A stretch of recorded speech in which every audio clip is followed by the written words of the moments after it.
Los invitamos a compartir. Queremos en este momento acompañar a Jesús en su camino que lo llevó a Jerusalén.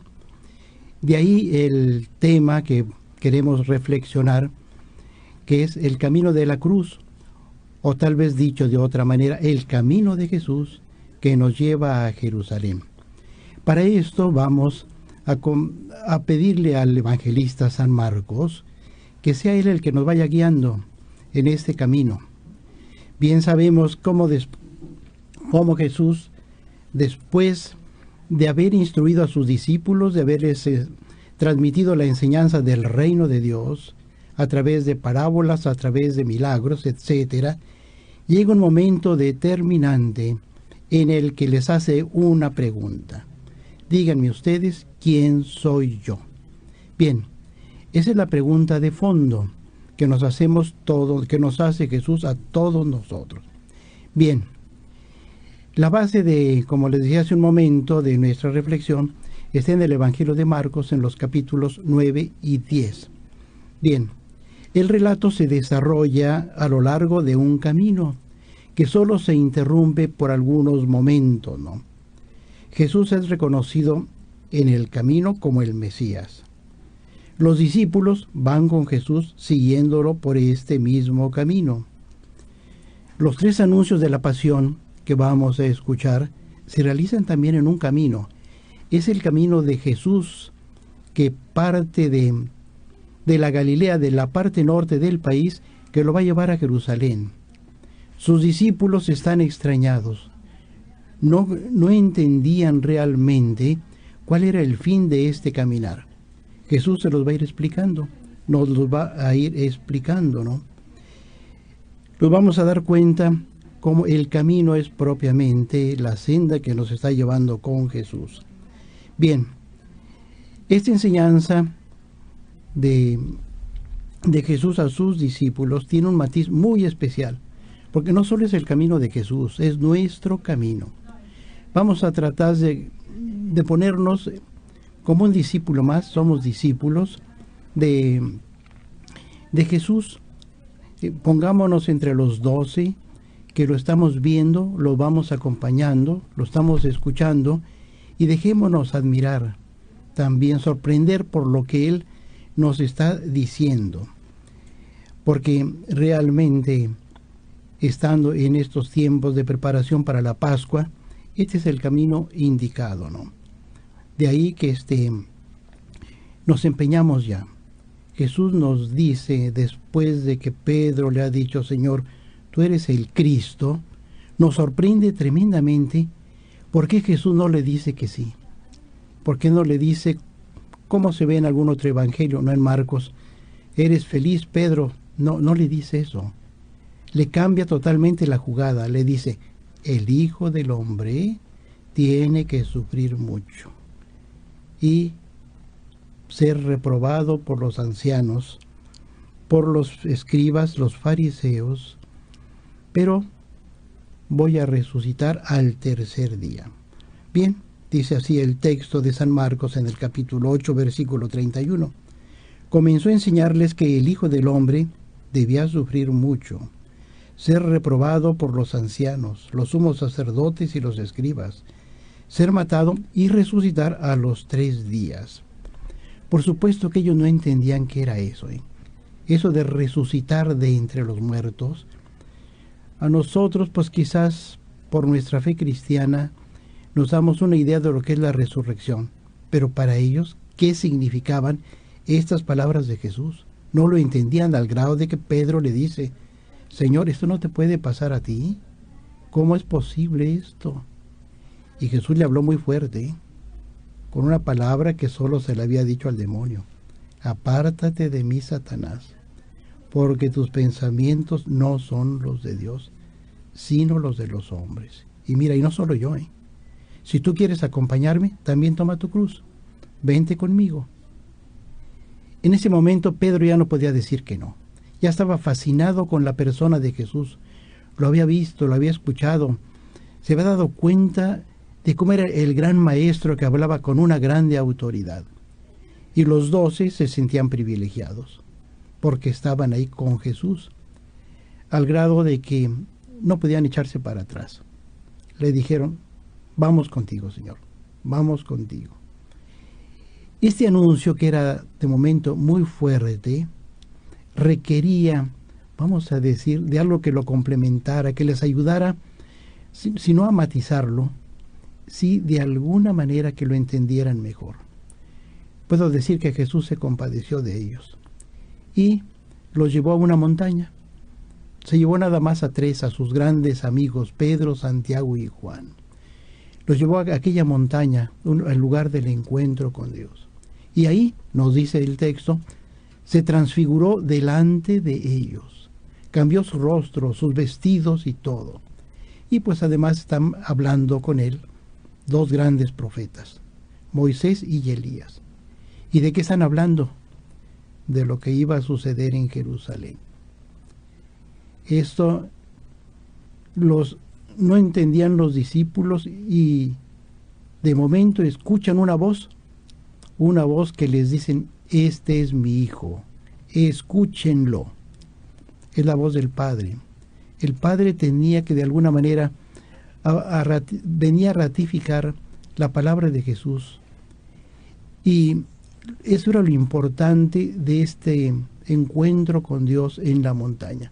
No era presentar a Jesús como un ser celeste, no era eso, sino entender que la palabra que les había dicho 6 días antes, de que el Hijo del Hombre tenía que morir, ahora entienden que este Hijo del Hombre también lo van a ver en su gloria, lo van a ver resucitado. Evidentemente, insisto, no acaban de entender, pero esto les da valor, les da fuerza para seguir acompañando a Jesús.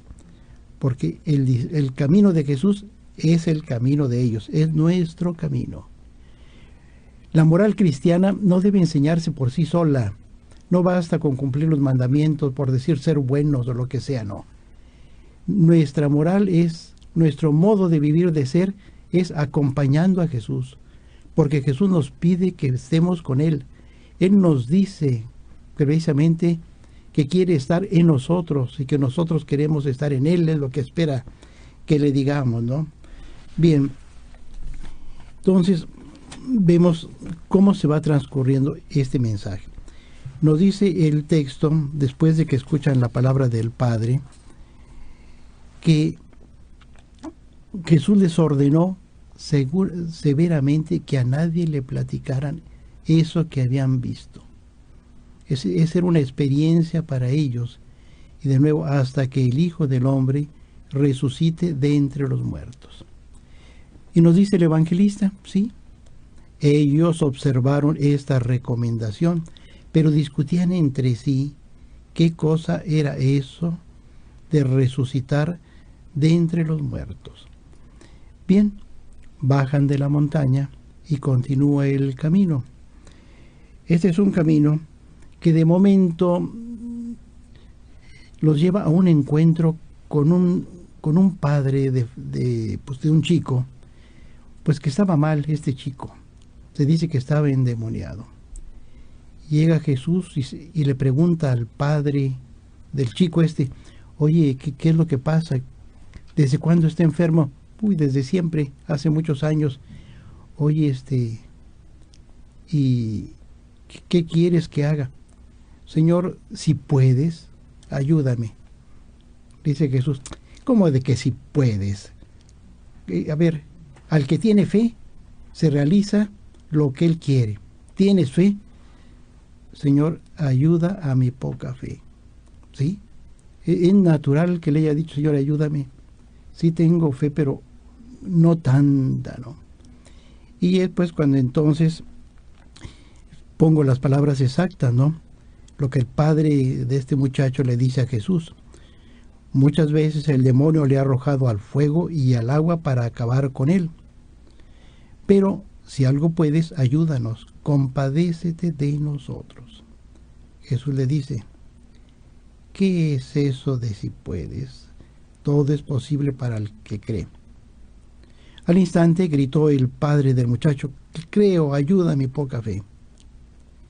Y saliendo de ahí, iban caminando por Galilea. Él no quería que nadie lo supiera. Solo los 12, los que van con él. Es decir, y no quería que nadie lo supiera porque va instruyendo a sus discípulos. Les va de alguna manera haciéndoles entender lo que significa este reino que él anuncia, este reino mesiánico.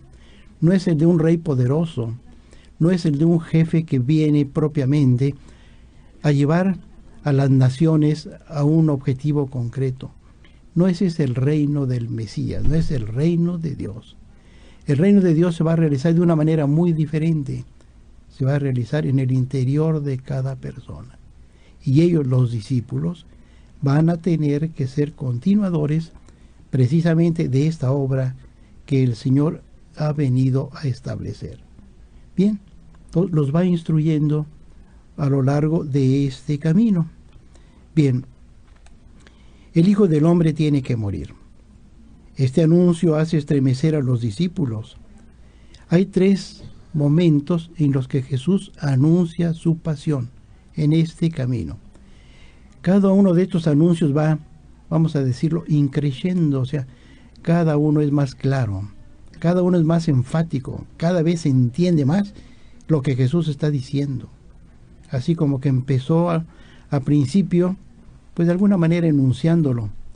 Después les va a decir más claro, como dice aquí el texto, el Hijo del Hombre será entregado en manos de los hombres.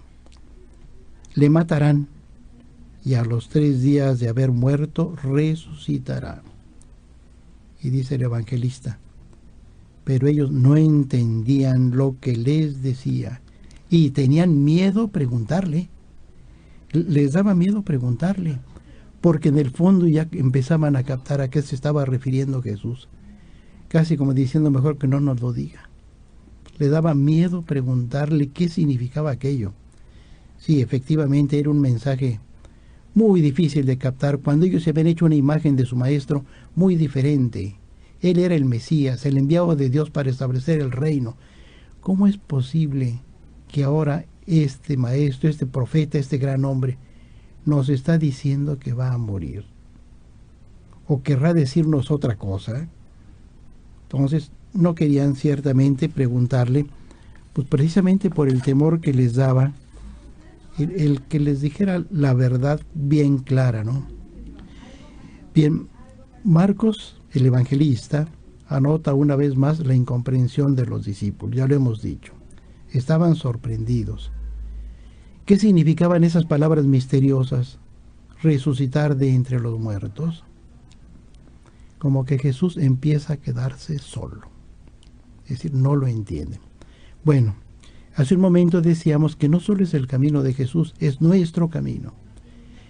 En esta sección Jesús va indicando cuáles son las condiciones que debe tener un discípulo, uno de sus discípulos. ¿Qué condiciones deben tener? Primero, fe. Es lo primero. Hay que partir de ahí. No se puede hacer nada si no hay fe.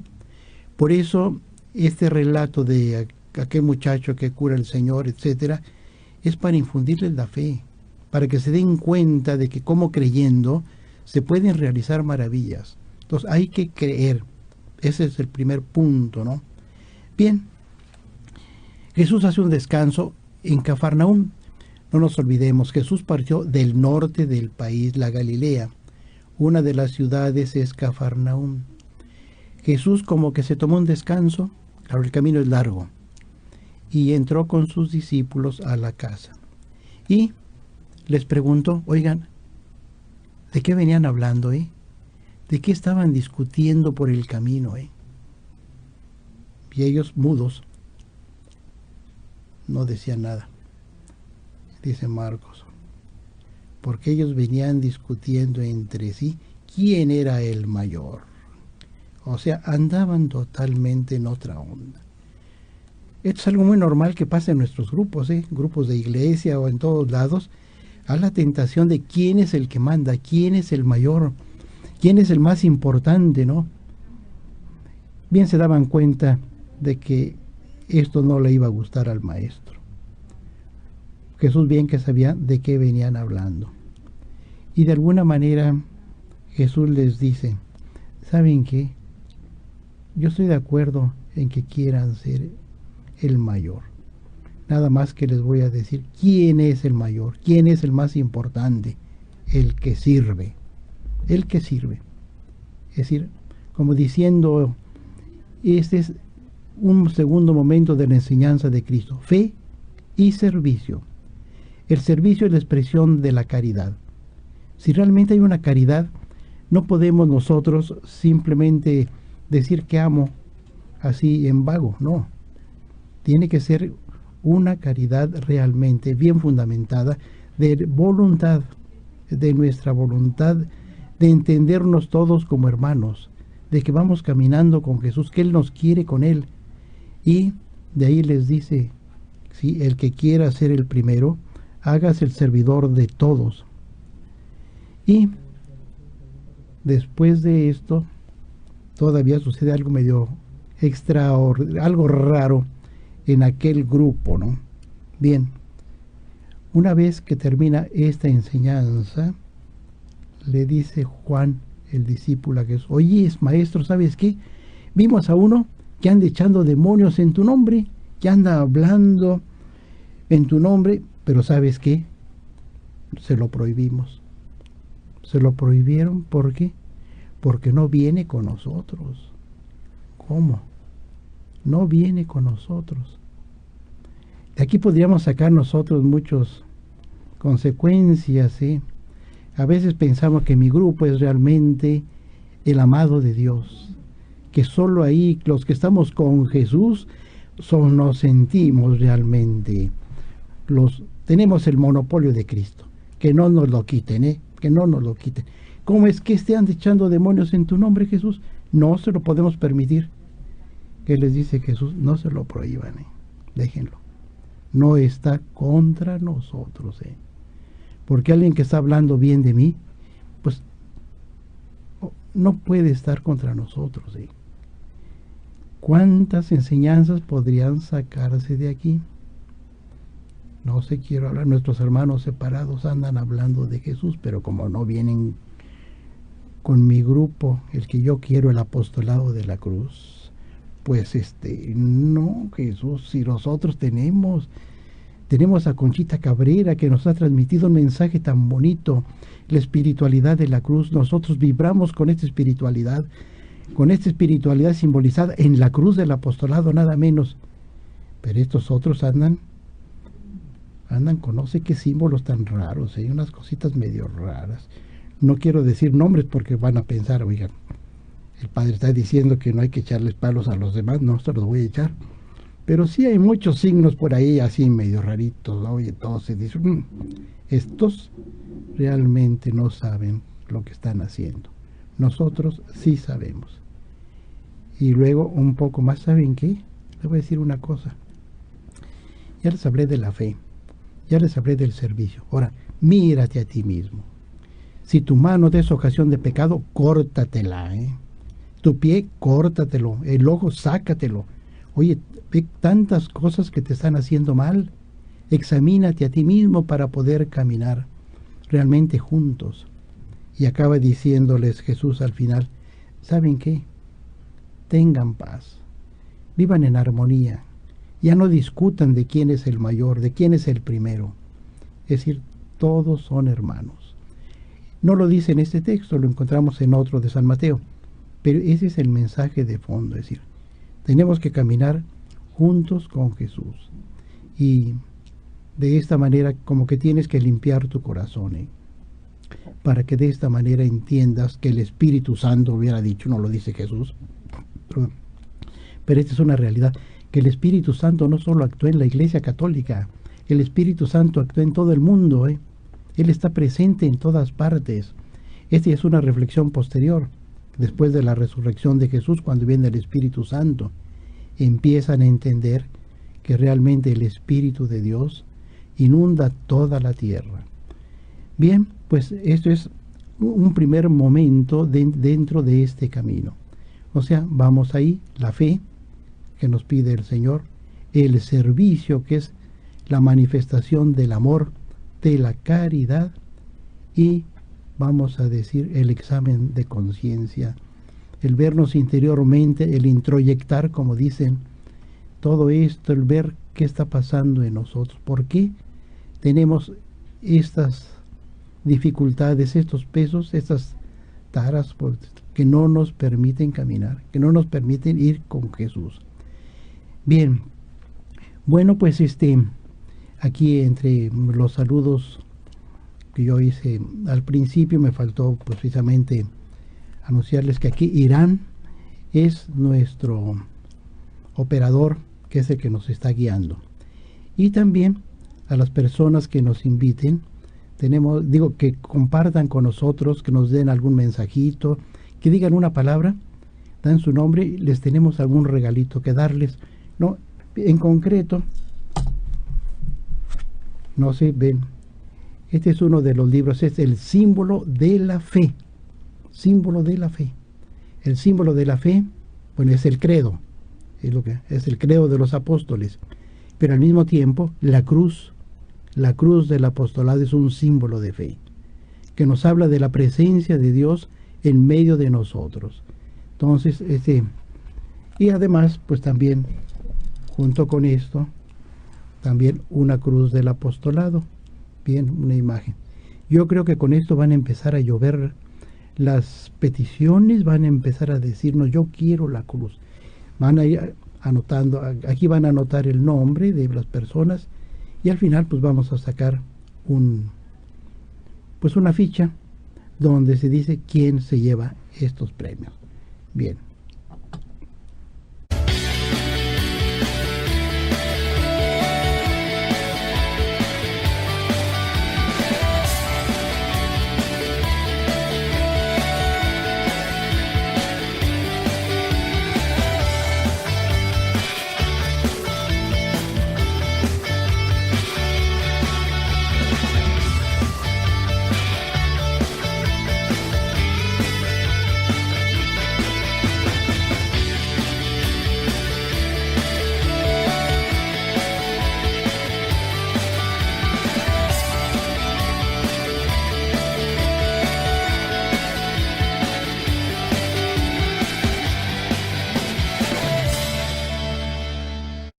Con nuestro programa, algunas personas se han de preguntar quién es esta persona que nos está hablando, ¿no?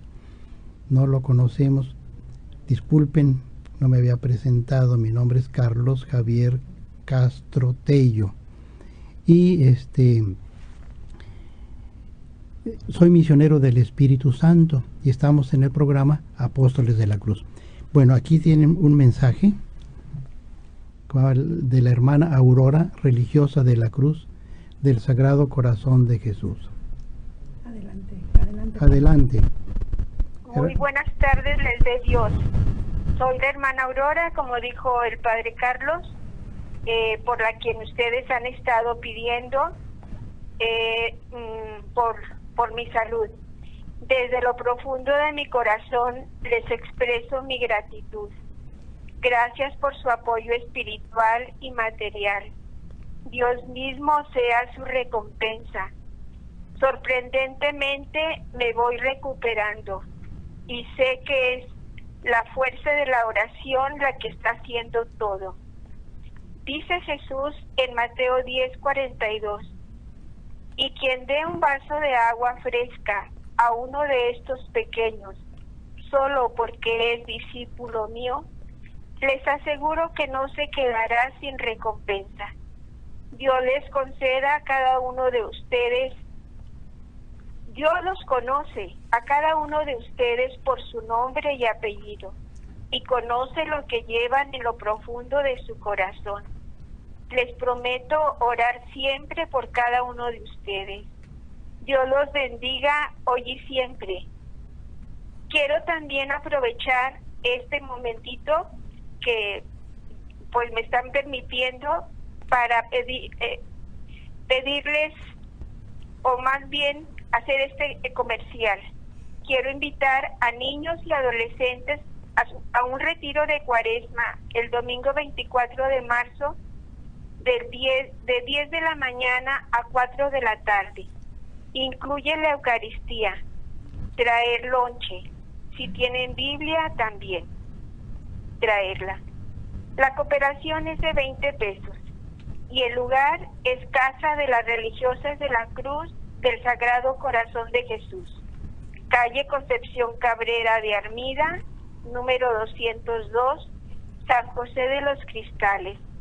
El teléfono es 1291-0003.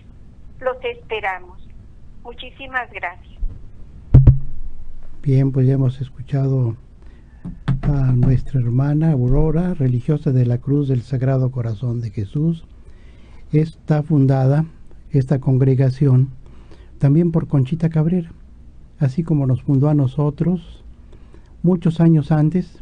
Bueno, desde el año 1897 las fundó a ellas, a nosotros en 1914, siempre ayudada, es decir, de Monseñor Ibarra. Es decir, que fue realmente el fundador canónico de estas dos congregaciones. Bien, bueno, pues vamos a continuar. Llega un momento en el que Jesús les va dando algunas instrucciones a sus discípulos y sucede algo un poco que llama la atención.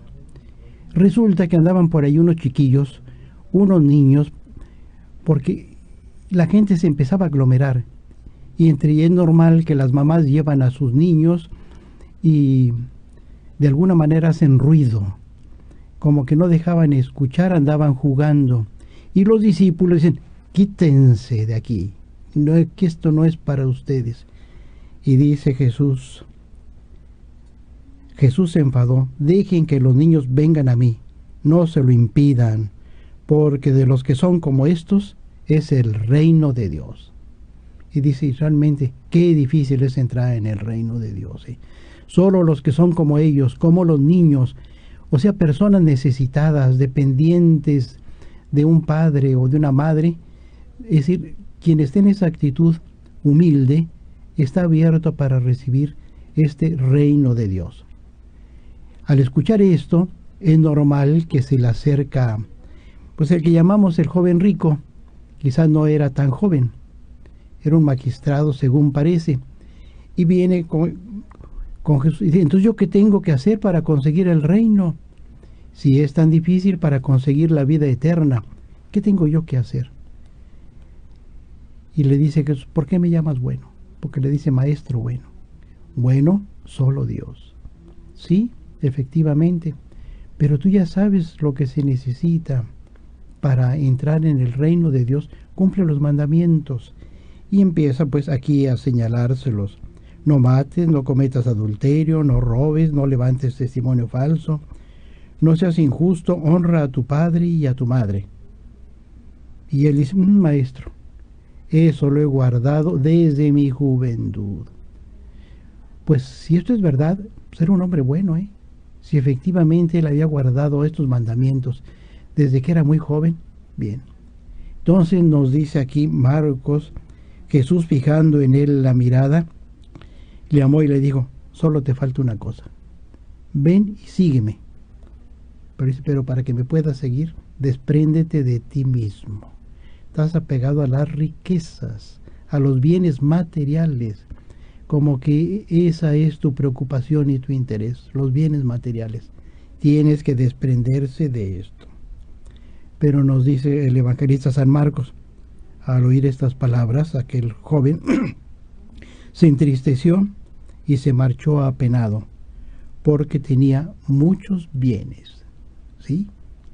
Realmente quizás son de los problemas que tiene el ser humano, que a veces nos apegamos tanto a los bienes materiales que hacemos de ellos el centro de nuestra vida.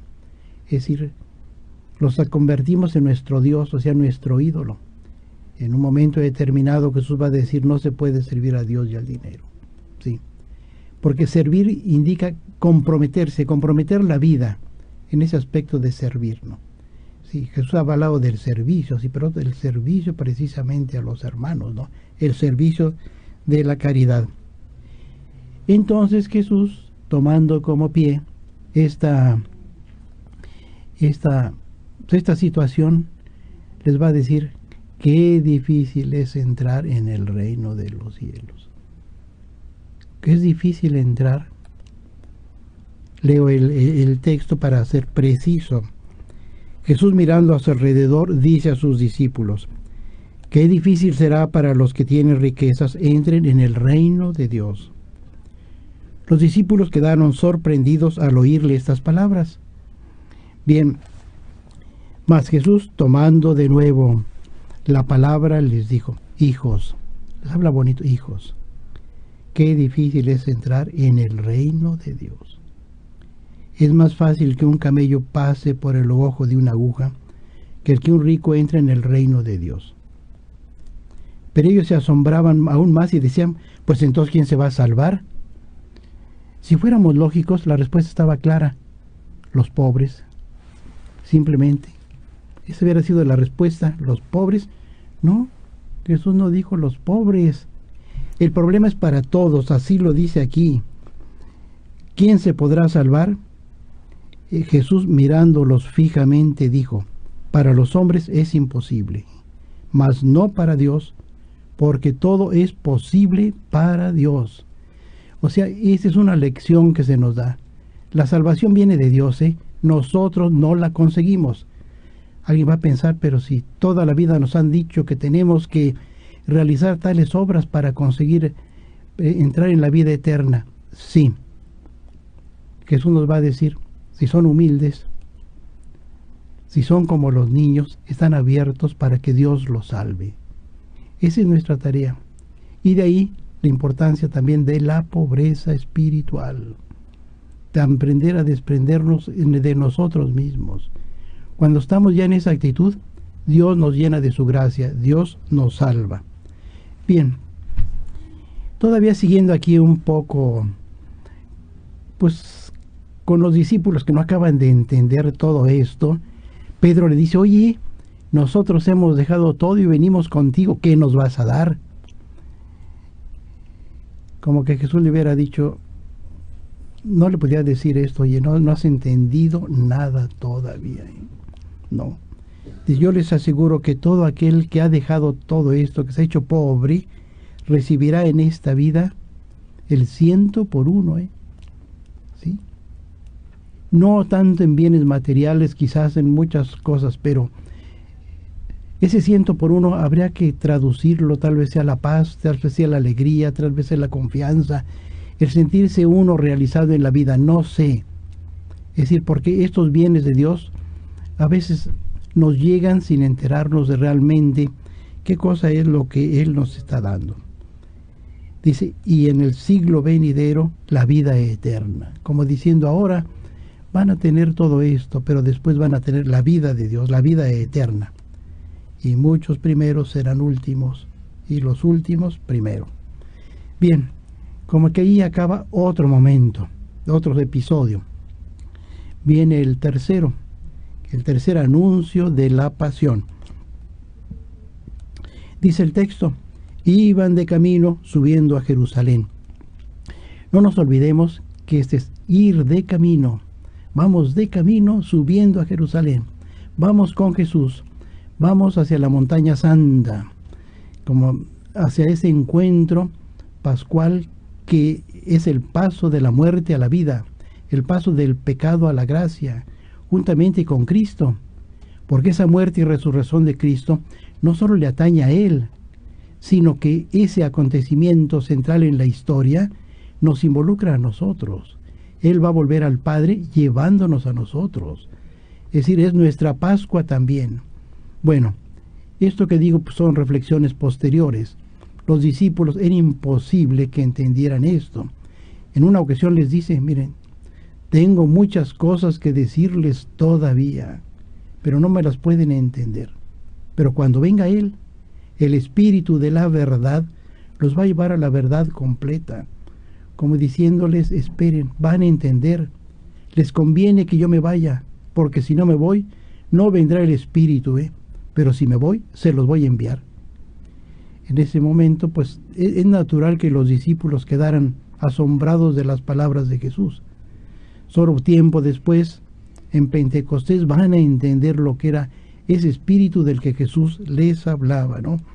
Bien, entonces viene Iban de camino subiendo a Jerusalén. Jesús marchaba delante de ellos. Ellos estaban sorprendidos y los que le seguían tenían miedo. Y siempre el miedo a veces nos acosa, lo vamos cargando, no nos permite entregarnos, no nos permite caminar con Jesús, porque este camino pues es un camino de cruz, porque estamos acompañando a Jesús, vamos hacia la cruz. Y pues es natural que nos dé miedo, porque no contamos, no sabemos lo que puede Él hacer en nosotros. Bien, tomó otra vez a los 12 y se puso a decirles lo que iba a suceder. Dice, es el tercer anuncio. Mirad, subimos a Jerusalén, y el Hijo del Hombre, ya sabemos que esta expresión es la que le gustaba a Jesús, designarse como Hijo del Hombre, no tanto como Hijo de David, que efectivamente era hijo de David o descendiente de David, pero él se designaba con otra imagen del Antiguo Testamento, que no es el caso explicarlo aquí.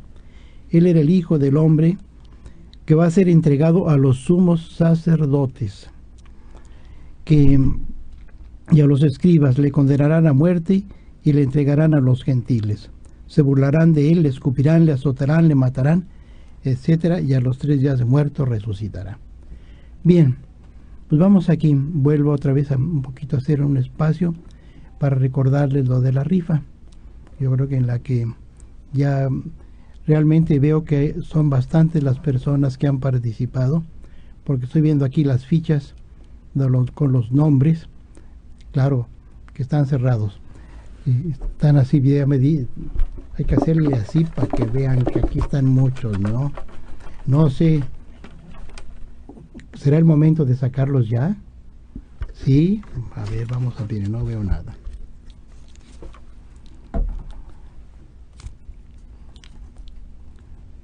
Pues se llama Nena Alves.